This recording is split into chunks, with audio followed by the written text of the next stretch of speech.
अस्सलाम वालेकुम नाज़रीन, मैं हूं एडी मलिक। रईस को तकरीबन आज 40 रोज़ गुजर गए हैं कत्ल हुए और आज रईस का चेलम का ख़त्म है। मेरे साथ रईस जिस कंपनी में काम करता था उसके बिग बॉस मौजूद है। उनसे जानते हैं कि रईस ने जितना अरसा आपकी कंपनी में जॉब की उसकी कोई कंप्लेंट थी या वो किस तरह की जो काम करता था ड्यूटी पर वो अपनी बाकायदा अपने टाइम पर पहुंचता था, कहीं किसी भी कस्टमर ने उसकी कोई कंप्लेंट की हो, उसके बारे में जानते हैं। सर क्या नाम है आपका? अस्सलाम वालेकुम। अवैस नाम है मेरा। अवैस भाई, आप मुझे बताइएगा कि आपके पास रईस कितने अरसे से काम कर रहा है? तकरीबन 1 साल हो गए। 1 साल से मुसलसल अच्छे तरीके से काम कर रहा है। जी। अच्छा, कभी कोई उसकी कंप्लेंट आई हो? नहीं, कंप्लेन तो नहीं थी उसकी कोई। मतलब टाइम से आना, अपना काम करना, कैश लगवाना। और अगर कोई कंप्लेन होती भी थी तो हेड ऑफिस वाले देखते थे कि ये जोहर टाउन की टीम को कौन देख रहा है। तो वो फिर उसके चीफ को मैसेज करते थे कि आपके लड़के की ये कंप्लेन है। तो उसकी पूरी हिस्ट्री है मेरे पास। तो उसमें उसकी एक भी कंप्लेन नहीं है। तो अगर जैसे वो लड़की बता रही है कि इसने बदतमीज़ी की या ये वो, तो हमारे पास अगर 3,000 शिपमेंट आई है ना, उसमें से 2800 शिपमेंट ज़्यादा लेडीज़ की हैं। अगर ये 70 पार्सल लेके जा रहा है ना, तो उसमें से 65 पार्सल जो हैं वो लेडीज़ के ही होते हैं। अगर इससे बदतमीज़ी की है तो किसी और से कर दी की होगी ना, जैसे वो बता रही है सबको ये ब्लैकमेल करता है ये वो। तो 70 पार्सल में से 65 किसी और लेडीज़ के भी हैं। तो हमें तो इस तरह की कोई कंप्लेन नहीं है 1 साल में। ये जो मुल्ज़मा आमना थी, इसके नाम पर कितने पार्सल आपके हर हफ्ते में या महीने में आते थे? ये तो हिस्ट्री निकल आएगी उसकी। तो इसके मतलब अक्सर आते थे पार्सल। तो ऐसा नहीं है कि ये इसने उससे ज़बरदस्ती कोई की या कोई बदतमीज़ी, क्योंकि हमारा ना एक प्रॉपर कंपनी का मैसेज जाता है कि अगर कोई कस्टमर से पैसे एक्स्ट्रा ले आया है तो उस पे वो कंप्लेन कर सके। तो ऐसे भी कस्टमर हैं, कोई 10 रुपए के लिए भी कंप्लेन कर देता है कि हमारे से पैसे एक्स्ट्रा ले गया आपका राइडर, फिर हम उसको कहते हैं कि उसको वापस दे के आओ, और हम 3 दिन उसको फिर रोड पे नहीं भेजते। अच्छा, आज रईस का चेलम है, आप इस चेलम पर आए हैं। आप रईस को पहले से जानते थे कि आपके पास जब से वो जॉब कर रहा था तब से आप जानते थे? मोहल्लेदार भी है, मैंने ही उसको लगवाया था, लेकिन मेरे भाई हैं उनका ये बड़ा अच्छा दोस्त था। मतलब बचपन से ही इनका था।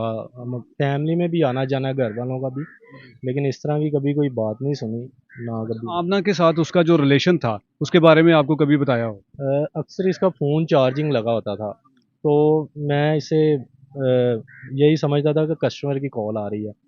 तो जब हमारा मैसेज जाता है ना कस्टमर को, कस्टमर कॉल करना शुरू कर देता है कि मेरा आपके पास पार्सल है, आप लेके आ रहे हैं, कितने बजे तक आएँगे? तो अक्सर उसकी कॉल आती थी, तो ये हँस के कह देता था वो ये वो, मतलब। अच्छा, उसको कस्टमर को आपके जो कंपनी का मैसेज होता था कि आपका पार्सल फलां ब्रांच में पहुंच गया है, तो उसके बाद वो फौरी खुद रब्ता करती थी? फ़िलहाल ब्रांच पे नहीं पहुँच गया, मतलब जैसे राना रईस है, ये शीट बनती है एक प्रॉपर ठीक है। कि इतने ये पार्सल आपका ये लड़का लेके आ रहा है।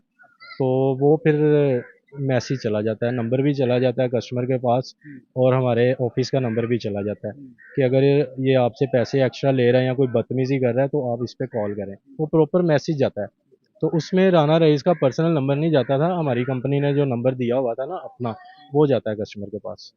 अच्छा, तो रईस ने आपको कभी नहीं बताया था कि मेरा किसी लड़की के साथ इस तरह का कोई रिलेशन है? जी, बताया था, अक्सर दोस्तों में बात होती भी थी, तो उसने बताया भी था, अक्सर इसकी कॉल आती थी, मैंने भी कई दफ़ा अटेंड किया कॉल इस लड़की की, लेकिन ये फ़ोन जब मैं अटेंड करता था ना, आवाज़ से पहचान के कॉल बंद कर देती थी।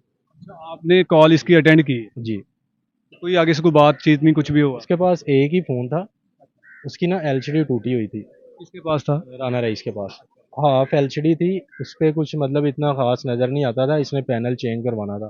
तो नंबर तो नज़र नहीं आता था उसपे, क्योंकि एलसीडी टूटी हुई थी। तो अक्सर हमें यही होता था कि कंपनी की सिम में हम दोस्त, मतलब जो और भी लड़के हैं ना, वो कॉल उठा लेते थे, ताकि कस्टमर को हम बता सकें कि अभी आपको पार्सल रिसीव हो जाएगा, या जो भी अपडेट है उसको दे सकें। अच्छा, आपके साथ उसका अब मोहल्लेदारी भी थी, दोस्ताना माहौल भी था, तो ज़ाहिर बात है ना, जब इस तरह का माहौल होता है तो दोस्त एक दूसरे को कोई ना कोई बात शेयर करता है।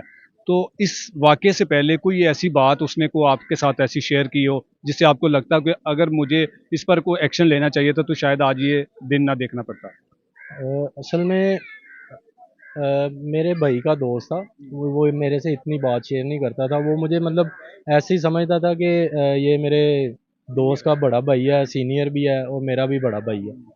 तो कभी मतलब लड़कों से सुनते थे कि इसने कोई इसके साथ किसी लड़की की बातचीत होती है, उससे पूछते भी थे, लेकिन वो आगे से मुस्कुरा के चला जाता था। बताता नहीं था कि किसके साथ है। बताया था, लेकिन तस्वीर भी एक दफ़ा इसने दिखाई है। हम आपस में लड़कों में बैठे हुए थे। अक्सर वो सोशल मीडिया पे बड़ी वायरल हुई है, ग्रीन बालों वाली तस्वीर। वो ये तस्वीर आपको दिखाई? दिखाई हुई।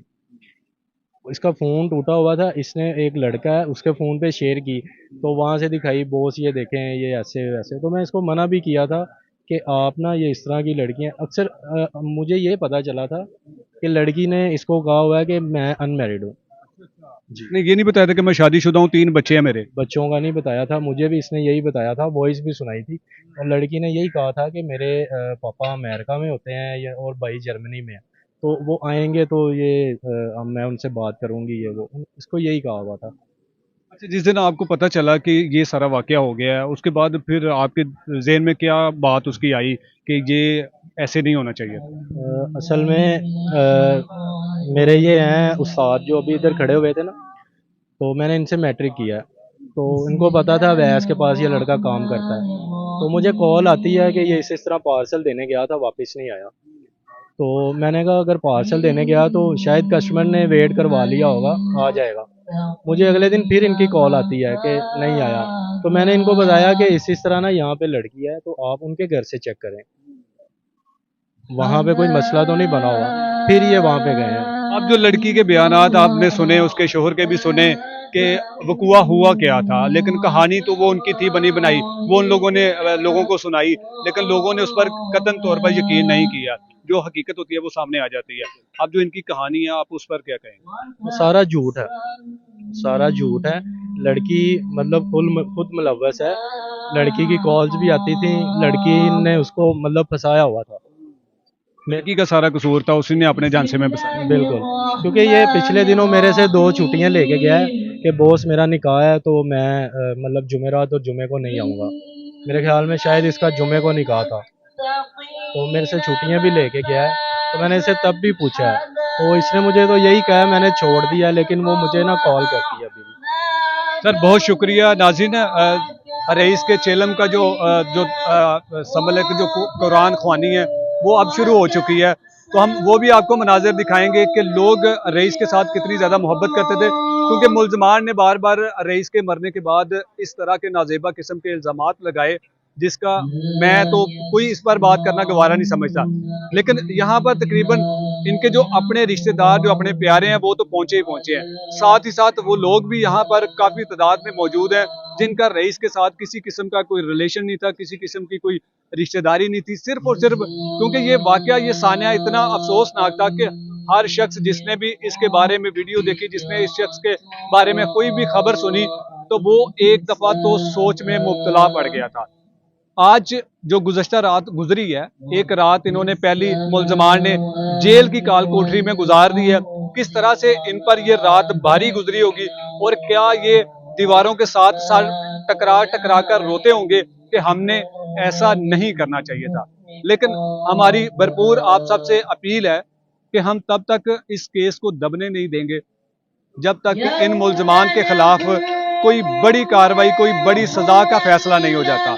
तो मजीद अगली वीडियो में भी आपको वो मनाज़र दिखाते हैं कि कितनी तादाद में लोग यहाँ इस वक्त मौजूद हैं और अभी तक तमाम के तमाम एक अफसोस में, दुख में मुब्तला हैं। तो अगली वीडियो में आपसे मुलाकात होती है। अल्लाह ने के बाद।